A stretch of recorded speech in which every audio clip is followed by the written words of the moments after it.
if I were to take over and make one of the biggest repeats of the Roman Empire, I would set my eyes on specific land tracts, namely the Nile River and the ports on that side, and then the Black Sea. I would have to have that because that's the highway into Eurasia to deliver products or receive products. And then I would make sure that I had the entire Mediterranean set up as a trade zone and be able to tax every bit of the goods that they're going to need in Europe because they've shut down their own production. You need the food first to have the civilization. And if you can control all that food from one area, you can decide who gets it and who doesn't. Then you can control a new grain growing area on the planet as areas in Canada and China and North America and Australia go offline and South Africa to bring up a new breadbasket in this same area.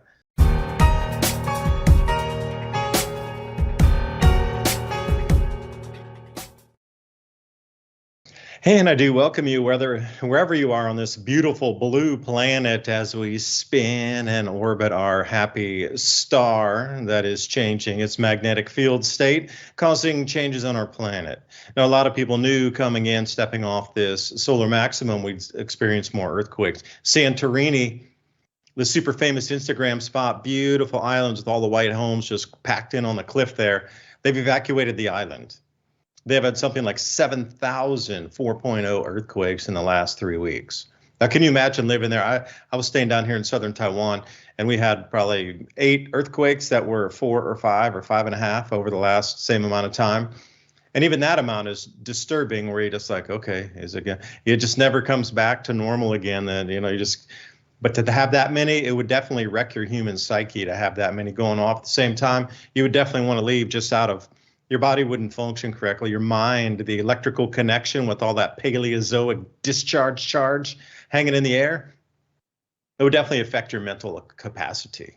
And hopefully it would put you more into like, we got to go and get out of here. People stealing eggs everywhere. Tether's building an open AI to run your Bitcoin transactions for you. What could go wrong there? There's just so much happening. It was one of those weeks where really 2 or 3 months of change has been packed into a week or 10 days. So this had happened during the COVID time, right? The overwhelm and the shock and awe of just so overwhelming in the news. Well, what's the story? What's really going on behind all of that? Because that front layer is really, it's like a fuzz, the scattering wave. For everybody's psyche, there's just 100 million stories to jump on top of. They're all just like grandiose, larger than life, Hollywood-esque times 10. And then they're layering on top of themselves. But I want to peel what's behind the layers back here of really what's going on.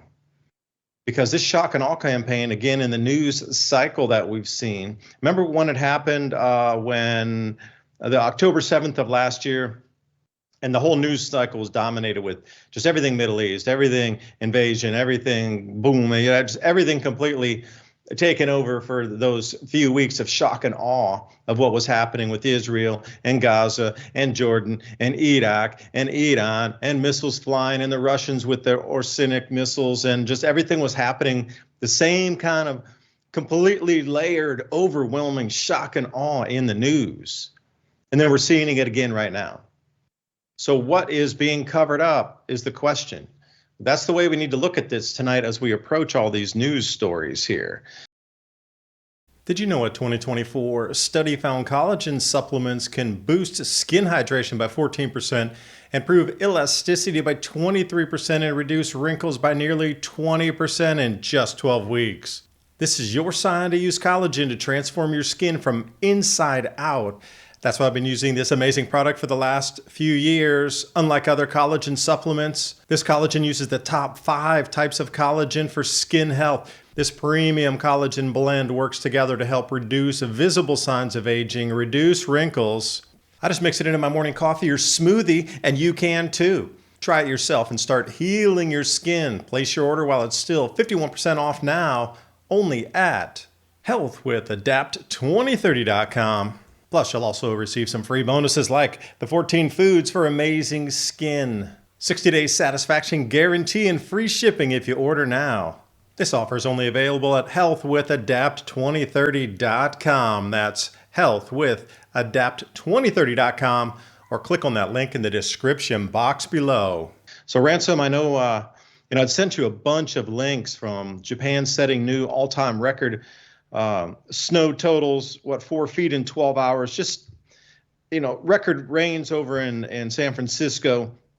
We're starting to see not only the climate fallout, but the economy fallout, where gold leases. There's not enough gold on the planet anymore for everybody who wants it. So they're scrambling to deliver gold without collapsing the gold market. So we're at that point right now where society and civilization, as we understand it, is kind of at the very tailing end, being held by literally threads.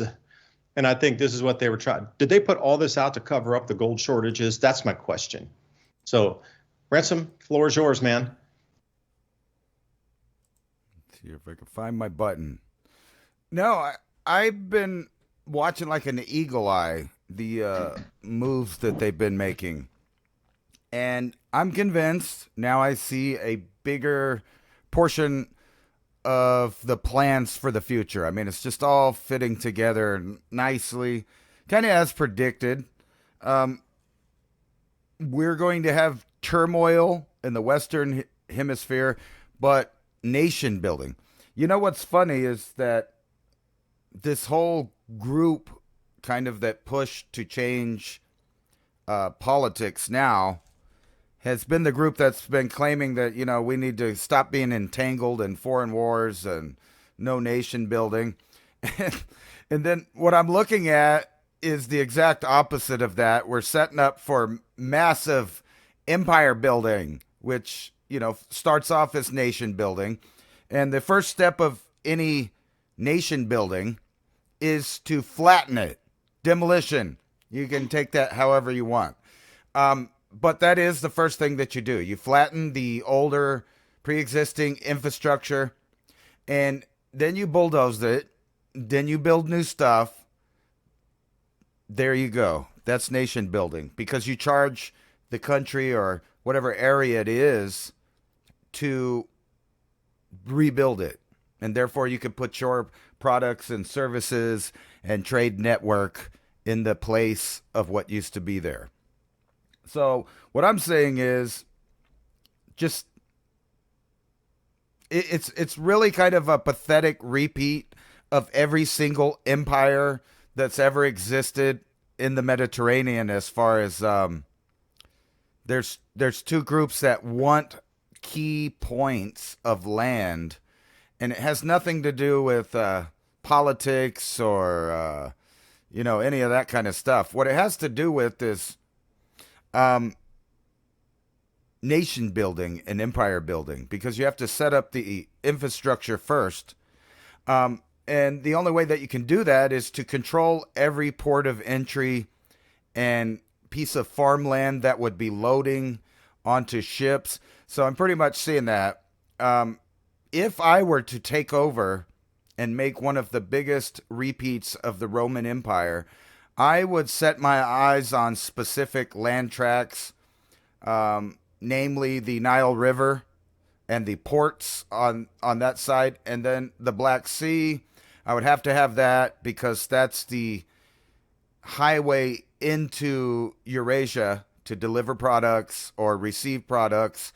And then I would make sure that I had the entire Mediterranean as set up as a trade zone where I could pick up things, maybe say in North Africa in a new grow zone, and just ship it right over the Mediterranean and be able to tax every bit of that the goods that they're going to need in Europe, because they've shut down their own production.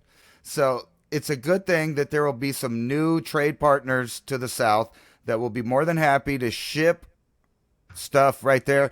And in order to do that, you got to make it safe for the new empire.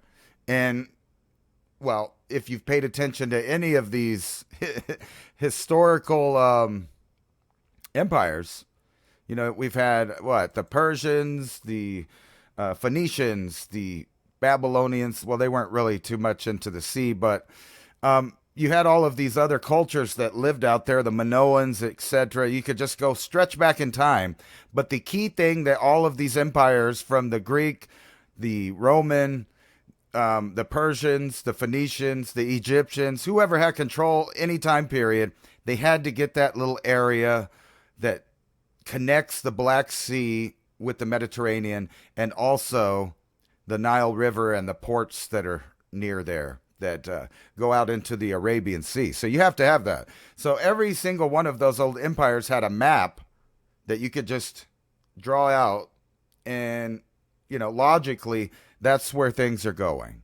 So that would include the North African countries all along the coast, and all of the bottom countries in Europe. So from Spain all the way over to Greece, Turkey, and the whole Levant.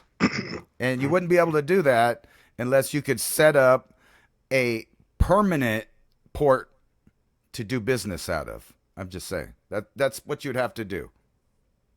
Now, the important thing to understand is the trade routes that moved through North Africa all the way over into the eastern side of the Mediterranean. Like, those were all controlled by the Ghana Kingdom and the Aksum Kingdom, and kingdoms you probably haven't heard of too much through history. They don't really teach that very much because these were such vast networks running through river systems and estuaries to facilitate their trade from West Africa to East Africa through some of the driest places on the planet. Now, we've always been told that, the last 6,000 years in the mid-Holocene going forward, that North Africa and the Sahel have just been, drier and drier, like bone dry places. And that's always the way it's been.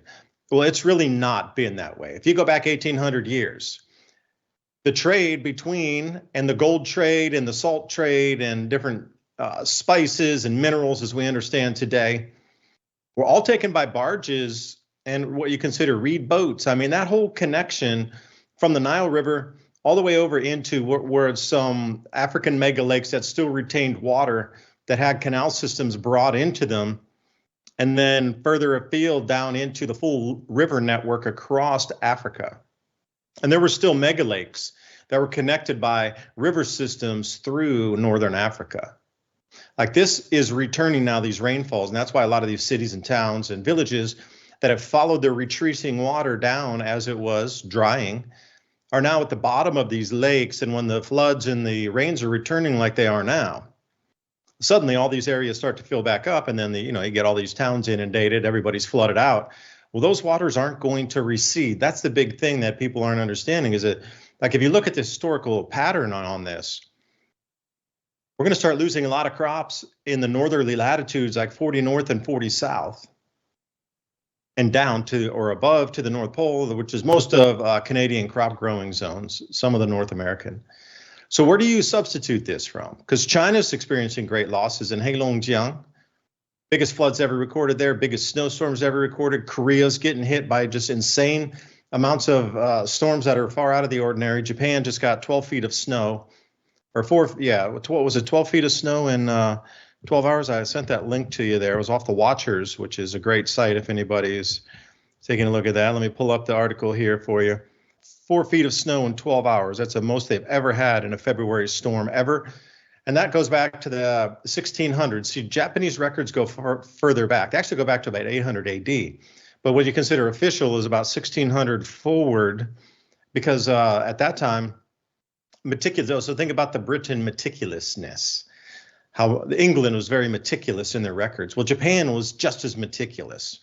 So were the Sumerians. I saw some old cuneiform tablets scrolling down, and they were, it was a grain entry logbook, basically, but in cuneiform text, precise. They wanted to know where every grain of wheat went to, because remember, in the past, our value of money was determined by the grains of wheat or barley. Today, it's opposite. We just use the money to buy the grain. But in times past, when it was more difficult to produce food, the amount of grains equaled the silver weight. That's the difference. So the preciseness of even a few extra pounds of grain being lost in today's equivalent would be like extra rounds of silver bullion laying and just tossed off to the side. So as we trace back through history, understanding we're back at this cycle again, and this is why there's so much forced change happening in our world, we have to look at this very same area that is being nation built now. Because the rains are returning, and they were once veritable, gigantic breadbaskets. Ransom, I would encourage you, can you jump back to that map again of the Roman highway system in North Africa? Those areas, that is the frankincense route. I could explain that one for a second here. So you see where it goes from Petra, from Gaza to Petra, all the way down to the Musa, and that's down where we consider Oman and Yemen area. So the Yemen port of Yemen is right there, Musa and Ocelis. These areas were incredibly wet. This is where the Marib, M-A-R-I-B, the Marib Dam was located, and it was the largest water body dam system in the Middle East at that time, in now what is the driest place in the Middle East, heading out into the empty quarter. So they used to use this water system to irrigate the frankincense areas that covered hundreds of square miles, at least in that one region where it's all dark gray. They had the harvesting areas, the growing areas, the producing areas, all fed by irrigation from captured rainfall through the Oman and Yemen cliff systems. That's not there anymore. And then they used to run that all up and down the Red Sea there. And those areas became so prosperous and so wealthy. And if you were off left or off to the west in North Africa, the Aksum Kingdom and Sudan and Eritrea, I like to say that, they took over the gold coinage weight and measurement system from Romans after they collapsed around 500 AD. And they had the most precise gold coinage. But what's interesting is when you look at the back of their gold coins, it was wheat on the back of the gold coins with the king. It wasn't Nezerah, escapes me for a second. It had the wheat imprinted on the back of the coins. That's how important food was, even at that time. So you start taking a look at also the Roman road system that you had there. I'll send you that map. This follows exactly where our nation building is going on. Clinton, Hillary took out Libya. Well, they had the largest water project to grow and irrigate desert to grow crops. That, I think, was taken off the shelf for a little while until it's now going to be put back on the shelf. Like these proof of concepts, yeah, look how deep down.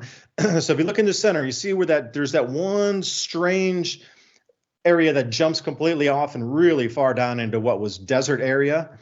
That wasn't desert area back then either. When the Romans had it, it was more of an estuary area where they were able to farm crops. So Gaddafi knew this same area and those two subsequent areas that pulled further south. They knew that those were more wet down there. There was more soil moisture in those areas. Those were grain growing areas in the Roman Empire time. So when you come down through Libya, yeah, and you go down in there and you get over to Morocco, getting a little more, and you got Tunisia up there, Egypt as well. Like they all increased their grain production incredibly, doubling their grain production over the last couple of years. Now, if it was one country that did it because they had new technology and new irrigation systems, and they put $1 billion into water pumping stations, I get it. That's fine. But every single nation across North Africa increased their grain production from natural rainfall. So the cycle's coming back. Now, if you're going to nation build, now Ransom walked me through it, what are you going to need? You're going to want shorter transportation routes to deliver your most essential good, which would be food. Food. Because you can tap the Nubian sandstone aquifer areas too. That's just one, the Sus aquifer. There's like 100 aquifers under Africa to get your fresh water source. But you need that. You need the food first to have the civilization. And if you can control all that food from one area, you can decide who gets it and who doesn't. Then you can control a new grain growing area on the planet as areas in Canada and China and North America and Australia go offline in South Africa to bring up a new breadbasket in this same area. And, now we're seeing it in earnest. It's playing out, isn't it? Absolutely. And, not only that, if you're a nation that's right there at the center of the ancient control of the Mediterranean. Nobody from the Asian countries, like Russia or anybody else, can come out of the Black Sea and do much because you control the outlet that allows you to go anywhere. So you can't stroll down to the Red Sea or none of that stuff, which means that you would cut off the trade for them. But like you said, you would have control of the trade there. And not only that, there would be less activity without risk of mutual assured destruction. So it's like a giant embassy that does business. Not unlike, ancient Aztec ports. And speaking of which, you would have to have the Panama Canal if you wanted to really hem up anything. If once you got those two locations, then all you need is a third location somewhere in the South China Sea or even a little east, maybe Hawaii, Japan, and Taiwan. And you have basically hunkered down 2/3 of the world that will be in your control of trade. So it depends on how you look at it. What I see is the resurgence of the Roman Empire map, which is going to include most of the Middle East. We're making business deals with everyone, which seems to me, if they're so friendly to make business deals, then they're all on board with the redesignation of map lines, which we predicted for the last couple of years that this would be the outcome of all of the stuff there is redraw the map. And then you can, strategically place stuff where you need it. It'll be in the future, if you just think about that, with all of the shutting down and the weird socialist tendencies of European countries over the past decade and a half, we're going to get to a point where all of a sudden there's historically friendly flags showing up to sell goods to those people that don't have goods anymore, instead of them doing the same thing. But maybe they'll catch on, and then really that looks like a even stronger giant trade alliance that could be stability. Now, it could go the other way because they always have to have a little demolition, like I said, before you can have a new empire. You got to flatten the parking lot. You got to get your permits. You got to sign your contracts. And then you're open for business. And that's what's happening. The same thing is happening in the Western Hemisphere, though. New trade alliances are happening. I know a lot of people were against NAFTA, but that's essentially what we're about to have.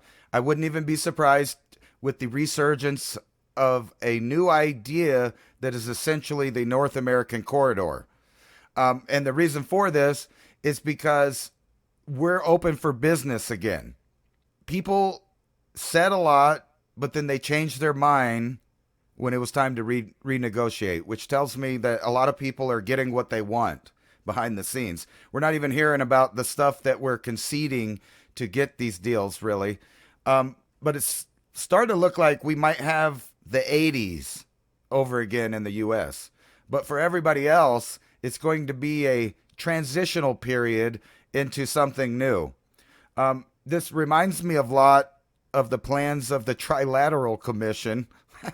I hate to mix things together, but when I hear certain things, it reminds me of other things. So basically, we're getting an East Asian trading bloc that's being set up. And that would, include the Pacific Ocean and all of the trade partners in there. And then another Mediterranean bloc, not a European bloc, but a Mediterranean bloc, because it includes North Africa. And there's a lot of people that want to do business there that we've traditionally had problems with, but everybody seems to be wanting to upgrade to a new lifestyle. Now, for some people, that would be just coming out of the 12th century into the industrial age. But for other people, they're going into an insane digitally controlled AI world. And what I mean by that is we are volunteering everything. I was watching this. It's the latest in the Star Wars franchise. And it was about a planet that minced the gold bars, and they were cut off from everybody else in the universe, and they were totally micromanaged by a supercomputer, and they had these little robots running around with cameras for heads, so there's always someone watching. And it was a happy utopia where everyone follows the rules, or the robots intercede and remove you from the population. Deportation, basically. You would get deported out of the system because you weren't playing the financial and rules game. And I think we're volunteering for that. Instead of a robot with a camera on their head, we just have lots of digital devices that make a 3D mapping system of everywhere we go, shop, eat, and all of this. And it's funny that the entire nation is just tripping on the price of eggs, as that's like a pivotal point in our civilization that egg costs are up. When all kinds of rebuilding of the reality is happening everywhere else. And everybody's been caught on to the last 10 years of fads and arguments and all of that. And it's easy to see now that's all a distraction. And in the background, everything is going as planned for the future. We're just not going to get out of it. So what did they buy themselves? More time. The news distractions are here today, but the agenda moves forward another day by the distraction. All this shock and awe that's here at the moment. What got moved forward on the agenda behind that, into the globalist / technocracy, moving us into central bank digital currencies? Although Trump said we won't. That's cool, but have you seen Trump? True Social had filed for an exchange traded fund to trade Bitcoin. Okay, that's fine. BTC by itself, not really central bank digital currency. But the whole stablecoin offerings in America that are going to have regulation around it. Tether going to be part of the new treasury to issue stablecoin dollar offerings outside without inflating, but at the same time allowing you to borrow against your crypto holdings on that whole edge. They're setting up like a dual running ecosystem. And somehow in the future, not known yet, but this is going to dovetail into the treasury, where USD Tether is going to be allowed to mint like the treasury does for the crypto side of things on the outside. Now, was that a central bank digital currency? Not really in the perceived definition of it. But all these things are marching forward. The rest of the world's spinning forward with climate and this sort of World Health Organization. They're all still moving forward with the same lockstep outside, even though we in the United States have stopped. The rest of the world outside continues to move forward with that agenda that was, like you say, from the Trilateral Commission or the Club of Rome or these maps from the 10 kingdoms that was my most interesting thing, is these maps from the 10 kingdoms that were released in 1972 from the Club of Rome really start to put it into a lot of perspective of all this nation building happening. You look at that map, it's the exact same map. Like the things that were all different and separated before this year are going to be consolidated into 10 regions on the planet. Now, if you look at this map called the 10 Kingdoms map, this thing shows you already where the regions are going to be snapped together. So you take a look at that whole region from like Greater Israel all the way down through the Middle East, like that's all going to be snapped together in one region. Yeah, you see how that extends all the way through North Africa, all the way through the Middle East, all the way over, and then it stops pretty much at China once you come in through Pakistan and Afghanistan. Right up there, it looks like it around Kashmir. That whole area is going to be sandwiched into one autonomous overseen zone. And then if you look over where the black part is, that's connected with India and Myanmar and all the way down into like Laos and Cambodia and Thailand, Indonesia, the Philippines. And what do you see there? I see Taiwan. And that's the whole thing. It's like Taiwan, it's supposed to be invaded by China, it's supposed to be invaded by China. But you look at the map, no, it's not. That was all just a ploy for the weapons industry to sell more on the guise of it's about to be invaded, it's about to be invaded. Like we've been played left, right, and center. So this is truly the map we're moving to. So once you start to see that, and then you go, okay, well, all these peace agreements are coming in, they're here, they're there, they're here not. All these things are getting upset. And also you talked about the North American Union. That railroad map that extends all the way from Canada through the United States down into Mexico, and there are several railroads participating. CNS was the first one, and there's been a couple more railroads that have joined in on their routes from north to south, covering 3 different countries on the North American or the North American continent here. That whole north-south route is exactly what you just described, but it was first going to be rail routes that would open large cargo in and out. So that says something too. You're not moving like iPhones too much on a train. You're moving thousands of tons of grain on a train. You're moving thousands of tons of iron ore or other minerals on a train. That's what that's for. bringing over cargo, super cheap to take it from China. That's how you're bringing your iPhones. You're not loading them on a break bark like open rail car to send them over up to Canada. That's not happening. This is for bulk carrier. Tungsten, yeah, another one that's gone off the rails here. I sent you that article earlier. I was talking to Bob Kudla last week. We did an interview, and he'd been telling me for the last 3 months, he's like, Dave, the market's going to crash. Tech, get out. If you're in any tech, you got to move out of that. Not financial advice. Never really talked about it. Didn't know if it was going to come to fruition, but he kept saying the same thing. Tech's going to crash, and we're going to move to commodities. He's like, man, we are going to commodities. You're going to watch every commodity run. And here we are. Tungsten is the first. Gold's the second. Not enough gold right now in the Bank of England's depositories because it's all locked. Here's another thing, ETFs, all right? So exchange traded funds. The underlying thing, like if you're going to start an exchange traded fund, you have to have at least some of it behind. So if I were going to have an ETF on phones, I need to have at least a certain amount of phones, like physical phones in a vault somewhere, and then I can issue some sort of contracts off of that, and then they can be listed on the stock market, and then you can buy in and sell on it because I have the underlying thing. I have the physical thing.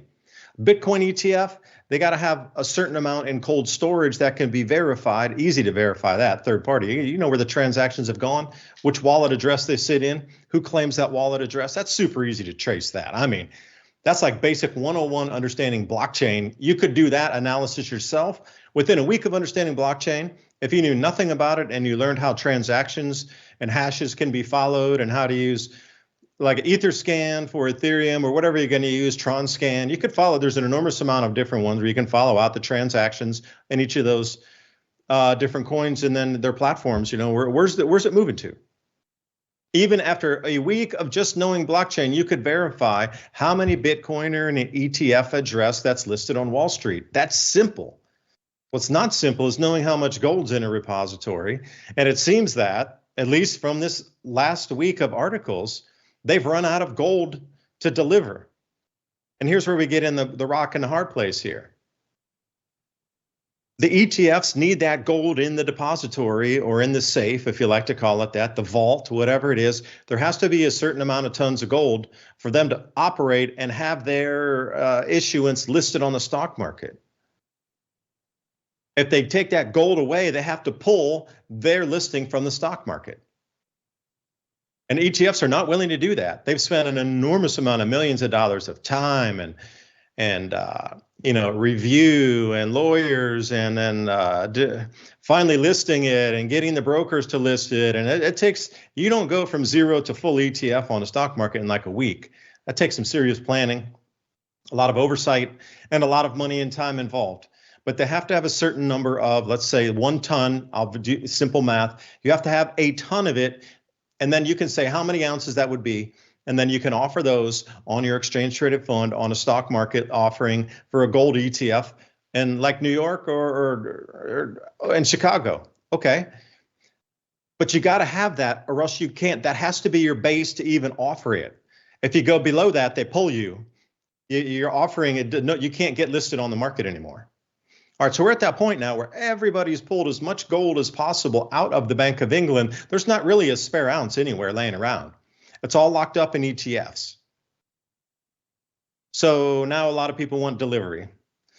Gold's getting really hard to get. So people are like, I want my gold, I want my gold. And they're like, well, it's not here. We're going to have to lease it to give it to you. So then the Bank of England goes out on the open market and says, all right, I'll give you 20% more for the gold to borrow it short term, to give it to dude like me who wants my 400 ounce bar and give it to me. And then sometime in the future, I'll pay you with interest to give you your 400 ounce gold bar back. That's called leasing out the gold. So far, they're paying absurd premiums to lease this gold to get it back in for the Bank of England, to be able to give it to the people who want it for delivery. There's literally not enough gold on the planet. The system is truly about to collapse.